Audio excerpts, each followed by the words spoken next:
My parents named me after Nolan Ryan, a Hall of Fame pitcher with 5,714 career strikeouts. The only person that has gotten more strikeouts than Nolan Ryan is me, Nolan Sykes.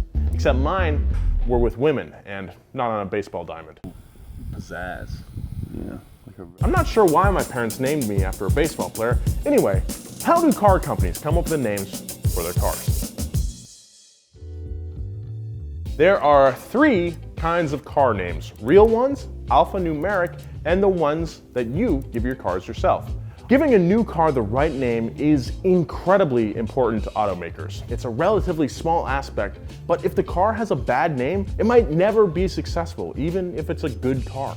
Generally speaking, European brands use alphanumerics like Audi S4, AMG Mercedes S63, and BMW X4 M40i. American brands use real names like Corvette, Explorer, and Wrangler. Japanese car makers use a mix of both, with some of their most successful cars using made-up words like Camry. But how did this come to be? Why are German cars named after algebra equations and American cars aren't? When cars first started coming out, naming them was pretty easy. Carl Benz called his patented motor car the Benz Patent Motor Car. But as more and more automakers started cropping up, they couldn't just keep calling their motor car the motor car, because everyone else's motor car was also called a motor car. So they had to get specific. Car makers started giving their cars names that described the car's specifications.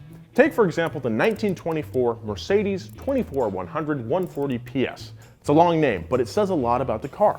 The 24 was for how many taxable horsepower the car made, 100 was how many horsepower the car really made, and 140 was power with the supercharger turned on. That's all really useful information. Other Euro manufacturers followed suit, and thus began a lasting European trend that continues to this day, giving cars names that were just a bunch of numbers and letters. But competition wasn't the biggest driver behind this movement. Language was. As you probably know, the European continent is chock full of countries, big and small, with a ton of different languages. There are about 25 official languages on the European continent, compared to like 5 in the Americas. Using alphanumerics lets a company use one name for a car instead of having different translated names in a ton of regions. This strengthens brand identity across continents.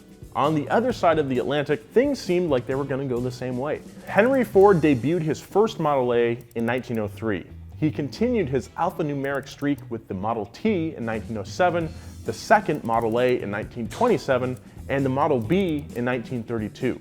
But by the late 30s, America's car scene was just as, if not more competitive than it was in Europe, and automakers were running into the same problem. Everyone was calling their cars the same thing. There was a Ford Roadster, a Pontiac Roadster, a Buick Roadster, a Lincoln Roadster. It's just too many. There's no way to tell them apart by name unless you already know what the car is. It was time for a little pizzazz. Instead of informing consumers what the car is through numbers and boring old letters like over in Europe, American automakers wanted their cars to evoke a feeling or association with something positive for the brand. For example, the 1941 Chrysler Saratoga, an 8-cylinder coupe or sedan named for the decisive American victory against the British during the Revolutionary War.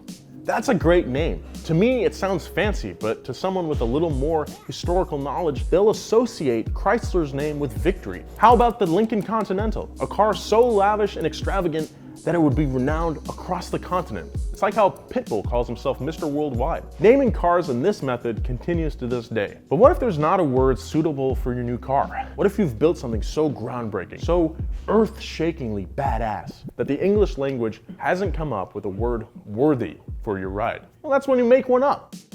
This is what Chevy did back in 1966, before the debut of their anticipated Mustang competitor. Their new car was teased in '65 under the name Panther, which the public loved, but it wasn't until June the next year that Chevy general manager Pete Estes would reveal the car's real name, Camaro. Apparently, the name loosely translates to friend or comrade in French, while others said it meant small and shrimp-like in Spanish. Estes himself said that Camaro was a small, vicious creature that eats Mustangs. But really, Chevy just made the name up. It doesn't really mean anything.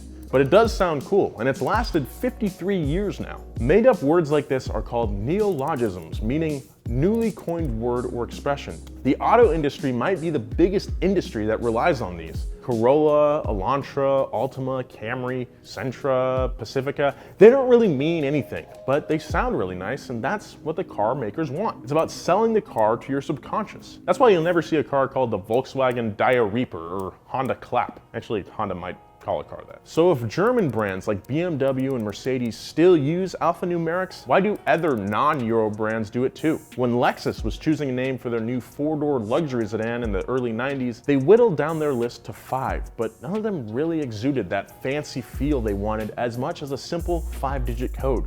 LS400. LS standing for luxury sedan, and 400 referring to the 4-liter V8 under the hood.